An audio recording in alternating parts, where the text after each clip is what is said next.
வாக்குத்தத்தம் உன்னுடையது.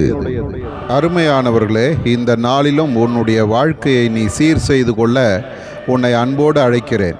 இன்றைக்கு நான் பார்க்கிற மனிதர்களில் அநேகர் மற்றவர்களை குறித்த கரிசனை இல்லாதவர்களாக, சுயநலவாதிகளாக இருக்கிறார்கள். நான் வாழ்ந்தால் போதும், எனக்கு நன்மை கிடைத்தால் போதும் என்கிற எண்ணத்தோடு வாழ்ந்து கொண்டிருக்கிறார்கள்.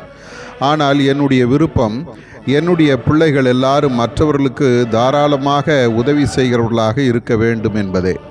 நான் எப்படி இந்த உலகத்தில் மனிதர்களை மீட்கும்படி என்னையே வெறுமையாக்கி வந்தேனோ, அதே போல என்னுடைய பிள்ளைகளும் மற்றவர்களுக்கு உதவி செய்கிறவர்களாக வாழ வேண்டும் என்று விரும்புகிறேன். இந்த நாளிலே உன்னுடைய குணத்தை சற்று ஆராய்ந்து பார். கஞ்சத்தனமான வாழ்க்கை வாழ்கிறாயா? கரிசனை இல்லாத வாழ்க்கை வாழ்கிறாயா? அதிலிருந்து மீண்டு வா.